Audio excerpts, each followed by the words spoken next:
Nifty 17-18 point, bank Nifty 100 point के range में घूम रहा है, ऊपर नीचे हल्का हल्का चल रहा है। ये देखिए आप चार्ट से देख के लगता है कि शुरुआत से अब तक एक बहुत रेंज में है। मिड कैप की आज चमक थोड़ी फीकी है, लेकिन वो भी एक रेंज के ही है, 50-60 पॉइंट के आसपास के दायरे में ही घूम रहा है। उसमें भी कोई बहुत ज़्यादा मोमेंटम नहीं है। एडवांस डिक्लाइन की तरफ नज़र डालें तो 1550 शेयर कमज़ोर है, 1352 शेयर मजबूत है। यानी वहाँ पे भी अलग एक क्रिस क्रॉस एक बन गया है, क्रॉस करके लाइन ऊपर की तरफ, लेकिन बहुत ज़्यादा अंतर नहीं है। ऑलमोस्ट 1:1 का ही रेशियो यहाँ बना पड़ा है। लेकिन जो आज का हाईलाइट है, छोटे सरकारी बैंक, गजब की तेज़ी देखने को मिली है और बहुत सॉलिड उछाल है। इंडियन ओवरसीज़ बैंक में आप देखिए 20% का अपर सर्किट लग चुका है। यूको बैंक करीब 14% ऊपर है। Central bank of India 13%, bank of Maharashtra 7.5%, bank of India 5%, Punjab national bank 5%, union bank of India 4% और इंडियन बैंक भी 3.5%। तो ये पूरी लंबी लिस्ट है सरकारी बैंक। खास तौर पर जो छोटे सरकारी बैंक हैं उनमें बहुत तूफानी तेजी यहाँ पे देखने को मिल रही है और यही आज के बाजार की सबसे बड़ी हाईलाइट है। डिफेंस की एक बड़ी डील हुई, लेकिन बहुत ज़्यादा रौनक डिफेंस शेयर्स में नहीं आई। बहुत थोड़ा मामूली सा थोड़े थोड़े चल के वो आते हुए देखने को मिल रहे हैं। फ्यूचर्स पे एक नज़र डालते हैं। यहाँ पे भी टॉप लीडर वही हैं, पीएनबी, बैंक ऑफ बड़ौदा, इन सब में अच्छी खासी तेज़ी है। एचपीसीएल में भी आज 2.25% की मजबूती है और कंटेनर कॉर्पोरेशन ऑफ इंडिया भी 2% मजबूत है। एक चेक ले लेते हैं। हमारे साथ शेयर खान के जतिन गेडिया जुड़ चुके हैं। जतिन, बहुत बहुत स्वागत है आपका। पहले तो ये बताइए, निफ्टी और बैंक निफ्टी एक बहुत रेंज पकड़ के सुबह से ही एक दायरे के अंदर घूम रहे हैं, कोई ट्रेड बनता है क्या इनमें आज? Good afternoon Neeraj ji. तो हमारा जो शेर खान रिसर्च टीम का व्यू है कि हमें लगता है कि पिछले 3 सप्ताह में हमें जो एक शार्प अपमूव मिला है, तकरीबन 1000 पॉइंट की रैली हो चुकी है। हमें लगता है कि कहीं ना कहीं एक एग्जॉर्शन फेज में चला गया है या कंसोलिडेशन फेज में चला गया है।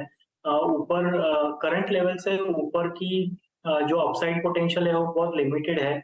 इसके लिए हमें लगता है कि साइडवेज कंसोलिडेशन में जा सकता है बाजार और हमें एक स्टॉक स्पेसिफिक करेक्शन भी देखने मिल सकता है।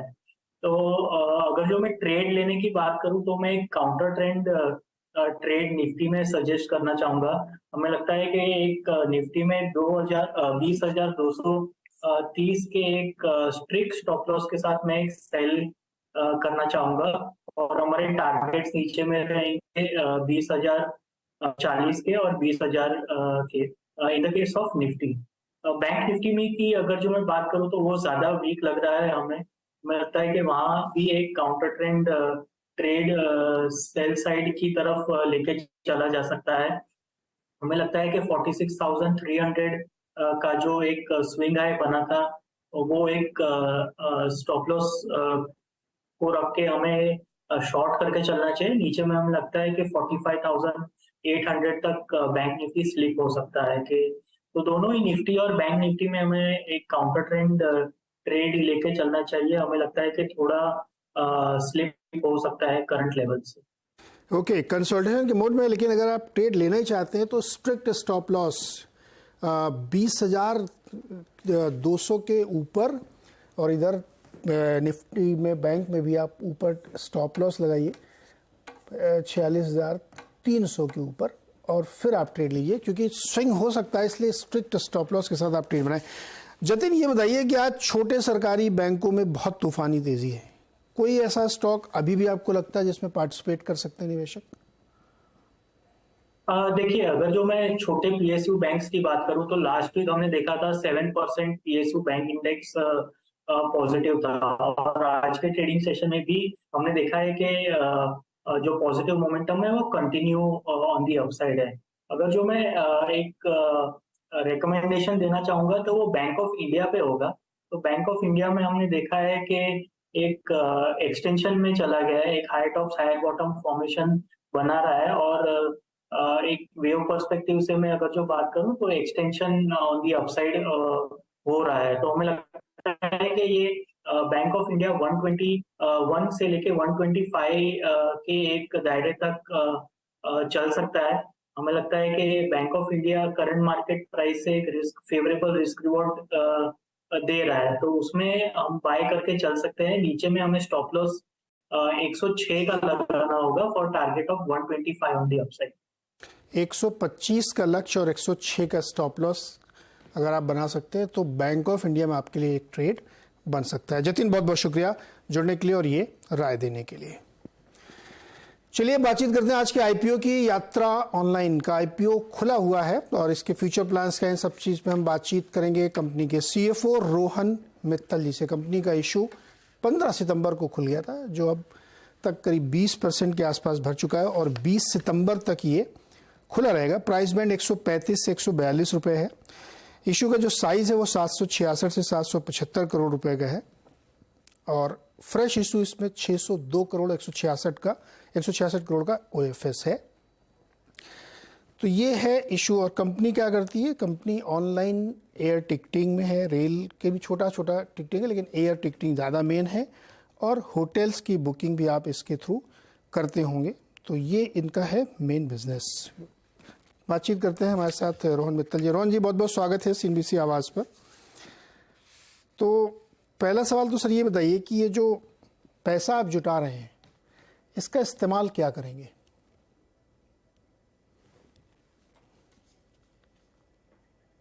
रोहन जी, अपने को अनम्यूट कर लीजिए please.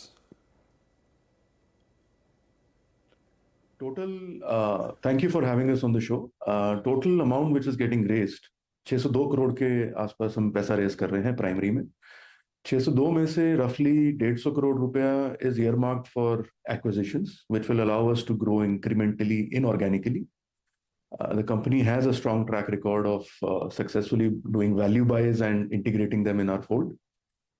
Bulk of the money, the balance money, is actually earmarked for organic growth opportunities.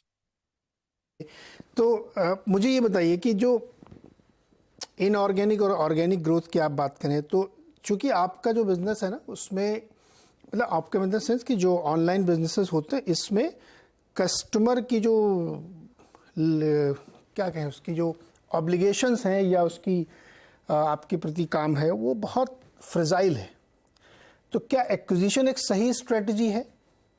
क्योंकि वो 15-20 सेकंड में स्विच करके दूसरी वेबसाइट पे जा सकता है अगर उसको प्राइस सही नहीं मिला तो नीरज जी, आपका सवाल बिल्कुल सही है। उसके लिए यात्रा का ऑपरेशंस एक बारी के लिए समझना जरूरी है। I just take I explain that very very quickly. Yatra today is working on B2B and B2C both. आप जो बता रहे हैं वो रिटेल या लीजर ट्रैवलर्स के लिए ज्यादा वैलिड है। Yatra derives 42% business on a run rate basis from B2B component and B2B में हमारा 98% का customer retention ratio है। What that essentially means is that 800 से ज्यादा corporate accounts हैं आज के दिन में जो यात्रा के साथ ट्रेड करते हैं। ये corporate accounts में हमारा system based integration होता है and because of that we are able to see higher stickiness. Because of that stickiness there is no customer acquisition cost per se to speak about, significant customer acquisition cost to speak about on the B2B side. आप जो बता रहे हैं वो B2C के लिए valid है। जो हम acquisition opportunities देख रहे हैं वो B2B में, right? So we will be able to integrate those customers, allow them to use our online channels to book their tickets and continue to see strong stickiness, customer retention ratios on the B2B side. Okay, Rohan, B2B और B2C अगर आप industry का मुझे idea दें कितना बड़ा है, कितना बाइफर्केशन, कितना बड़ा मार्केट, टोटल मार्केट में B2B कितना है और B2C कितना है? तो as per one of the earlier reports which was done by which was commissioned an industry report, India का B2C मार्केट का वैल्यू करीब $19 बिलियन था एंड कॉर्पोरेट B2B का मार्केट साइज करीब $32 billion, 19 billion and 32 billion. Corporate demand is significantly bigger. Total B2B demand is significantly bigger than the B2C demand. तो फिर ये जो आपने मेजर चंक ऑर्गेनिक ग्रोथ के लिए रखा ये क्या है? ये जरा एक्सप्लेन बताइए। तो ऑर्गेनिक ग्रोथ में हम लोग थोड़ा टेक्नोलॉजी में इन्वेस्ट करना चाहेंगे। We would like to use those funds for working capital purposes, general corporate purposes, etc. And balance sheet का स्ट्रेंथ डिमॉन्स्ट्रेट करना चाहेंगे पोस्ट आईपीओ। ऑर्गेनिक वाला जो पैसा है वो प्रिडोमिनेंटली इसी डायरेक्शन में जाएगा। we are not looking to engage in deep discounting policies or anything post IPO, because our intent at all times, Neeraj ji, is to remain profitable and to deliver strong ROC, strong shareholder returns to our investors. Rohan, एक चीज़ और इसमें फिर मैं आगे finance पे आता हूँ। ये चूंकि जो सेगमेंट है आपका, आप कह रहे हैं कि आप एक्विजिशन के थ्रू इसमें जाना चाहते हैं, क्या इनसाइड कोई चीज़ें हैं आपको दिखी? क्योंकि इसमें तो बड़े प्लेयर्स जो है वो सब दिखते हैं, कौन बहुत बड़े बड़े, फिर बहुत छोटे प्लेयर्स हैं।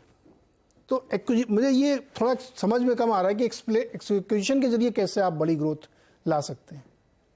तो देखिए, basically acquisition would happen on the B2B side. Yeah.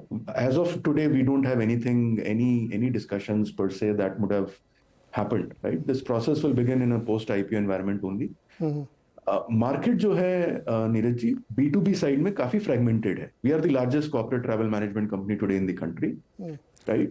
Market उसके आगे बहुत fragmented है, offline players हैं ज्यादातर. तो our intent would be कि हम एक offline player को जो वैल्यू बाय पॉसिबल है, जहां पे कस्टमर रिटेंशन पॉसिबल है, corporate customer retention to be specific, हम उन वैल्यू बायस को एक्सप्लोर करके we would want to identify the right acquisition target. हमने 2020 से पहले भी एक एक्विजिशन इसी लाइंस पे किया था, and that information is all public, and that company was a corporate travel management company but operating on the offline side. We onboarded them, we acquired them, integrated them in the Yatra fold, and उनके customers को हमने हमारा online channels जो available है, self booking tool जो हम बोलते हैं, वो अवेलेबल करवाया, and we have seen extremely strong customer retention ratio, and it was a highly ROC accretive transaction. तो उसी डायरेक्शन में देखना चाहेंगे ट्रांजैक्शंस को. अच्छा, एक आपके मैं देख रहा था बैलेंस शीट, तो इसमें 2023 फाइनेंशियल ईयर में जाके आपने प्रॉफिट बनाया, उससे पहले तो लॉस ही था. काफी पुरानी कंपनी है आपके साथ, क्या रीजंस थे प्रॉफिट अब बन पा रहे हैं? 17 साल का एग्जिस्टेंस है नीरज जी, एंड 2016 में हम नैस्डैक पे लिस्ट हुए थे यूएस में, and it takes time to disrupt the market. Offline to online conversion does not happen overnight, right? And we started this entire journey from 2006, जब online penetration country में barely था, right? So it takes time to build a brand. It takes time to invest and build out technology which is capable of handling millions and millions of transactions worth billions of dollars, right? So वो investment का जो phase था both brand and technology में, that is now firmly behind us. हम लोग EBITDA level पे profitable 3 साल से हैं. खाली पैट लेवल पे प्रॉफिटेबिलिटी FY23 में हमने अचीव करी, right? And I think going forward as a travel consumption at an India level is increasing in a major way. We believe on the basis of that tailwind, coupled with our technology stack, coupled with our cost levers, we should be able to maintain our profitability and grow it over the few years. Okay. अच्छा, एक आपका service tax का कोई issue चल रहा है, उसका क्या अमाउंट है और उसका क्या स्टेटस है? सर्विस टैक्स के सारे बहुत पुराने इश्यूज हैं, ये प्री GST एरा के इश्यूज हैं. We are not the only ones, these are very standard issues, and the matter has been sub judice for a while now. To the extent required contingent liability में amount carry करते हैं, and that's about it. In fact पैसा deposit किया हुआ है with the statutory authorities as the matter is sub judice. तो appeal के time पे हमने कुछ पैसा डिपॉजिट किया हुआ है, and that matter should come to an end over the next few quarters, hopefully. कितना है ये जो contingent liability बन सकती है in case? नहीं, contingent liability में already recorded है Neeraj ji amount. The question would be कि वो amount वहां से release होगा कि नहीं होगा, या जो cash deposit है, अगर order हमारे favor में आया तो वो cash deposit हमारे को return होगा, right? So जहां तक जिस भी केस में लगता है कि there is a high probability, हम लोग already उसको provide for करके रखते हैं. The bookkeeping happens on a conservative accounting list. अरे एक लास्ट क्वेश्चन, अभी कुछ दिन पहले आपने एक स्टेक जो दिया था वो करंट इशू प्राइस से ऊपर पे दिया था, फिर ये डिस्काउंट क्यों लेके आए? तो the parent company, the company which is tagged as a promoter entity, which is domiciled outside India, उस कंपनी ने बीच में पैसा इन्वेस्ट किया है यात्रा में whenever there was a requirement. The last funding also that happened was in October-November last calendar year period. Any such remittance has to follow RBI FEMA guidelines in terms of at what value is it brought in. So I think this only reflects certain accounting principles basis which that valuation was undertaken. The IPO valuation is a function of market factors, supply, demand, book building process, right? The IPO valuation can always be different from that process. तो वो दोनों में अंतर होने का संभावना रहती है. I think the good part is that ऐसा नहीं हुआ है कि प्रमोटर को सस्ते में दे दिया, बहुत सस्ते में दिया है और इन्वेस्टर्स को बहुत महंगे में ला रहे हैं. आई थिंक उल्टा हो गया इधर तो. Exactly, and that only reflects our corporate governance standards which we believe are the best in class. Okay, ठीक है रोहन जी, बहुत बहुत शुक्रिया जुड़ने के लिए और best wishes for your IPO. Thank you so much. तो यात्रा ऑनलाइन का आईपीओ अभी खुला हुआ है, बातचीत आपने सुनी, आप अपने हिसाब से अपना फैसला लें. छोटा सा ब्रेक के बाद मार्केट अपडेट. वहीं स्थिर खड़ा हुआ है बाजार, न बहुत ऊपर न बहुत नीचे, बिल्कुल वहीं पे खड़ा हुआ है. 30-35 पॉइंट निफ्टी नीचे और 150 पॉइंट बैंक निफ्टी, और एडवांस डिक्लाइन भी लगभग सेम. बस एक ही चीज़ पर बार बार नज़र घूम के जाती हुआ है, बैंक सरकारी, और वो भी छोटे वाले सरकारी बैंक. तो क्या करना चाहिए आपको इस मौके पर, और कल छुट्टी से पहले कैसी ट्रेडिंग स्ट्रेटजी आपकी होनी चाहिए, इस सब पे होगी कमाई के अड्डा में चर्चा. छोटा सा ब्रेक के बाद हर्षदा, वीरेंद्र और अनुज के साथ देखिए आप कमाई का अड्डा.